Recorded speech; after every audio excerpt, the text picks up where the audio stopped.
जी अस्सलाम वालेकुम। वालेकुम। कैसे हैं आप? अल्लाह का सना है। क्या नाम है आपका? अब्दुस्तार। अब्दुस्तार भाई। जी। कहाँ से आए हैं आप? 9/11। 9/11 से आए जी हैं। हाँ। ये आपको मसला कब से हो गया है? ये 3-4 माह हो गए हैं। तीन से 3 से 4 माह। 3 से 4 माह। ये हुआ क्या था यहाँ पर? चोट लगी थी, दाना बना था। चोट लगी थी? कैसे चोट लगी थी आपको ये?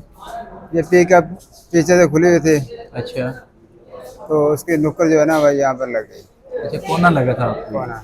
कोना लगने के बाद फिर ये अंदर से मवाद बाहर आके जमना शुरू हो गया। जी हाँ। तो आपने किसी डॉक्टर से नहीं आपने रिव्यू किया था?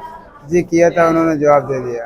क्या जवाब दिया था उन्होंने? उन्होंने क्या भी ये हमारा काम नहीं है, सर्जन डॉक्टर का काम है। सर्जन डॉक्टर का जी। काम? सर्जन डॉक्टर, बिल्कुल सही फरमाया इन्होंने कि सर्जन डॉक्टर का काम है। तो चले फिर हम मिलते हैं सर्जन डॉक्टर को और दिखाते हैं। आज हमारे पास ओपीडी में मौजूद हैं डॉक्टर मोहसिन मुमताज़। तो चलो चलते हैं, आएँ जी।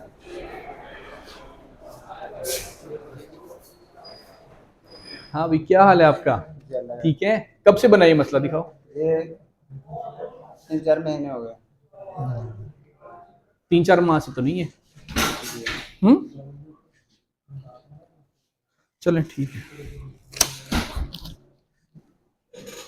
इसका ऑपरेट करना पड़ेगा। अस्सलाम वालेकुम।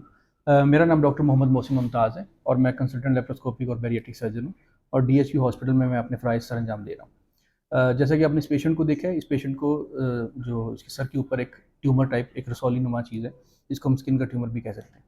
तो इस तरह के पेशेंट की इसने काफ़ी लेट किया है हमारे पास आने से। तो अगर ये पहले आ जाता तो इसके लिए फ़ायदेमंद था, लेकिन अभी भी इंशाल्लाह इसका हम ऑपरेट करेंगे और उम्मीद है कि ये जल्द सेहतयाब हो जाएगा।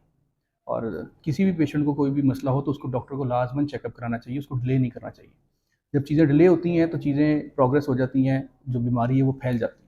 तो फिर उस तरीके से रिजल्ट्स नहीं आते कि अगर एक कंट्रोल बीमारी हो तो उसमें ज़्यादा चीज़ें बेहतर बेहतर नतीजा आते हैं।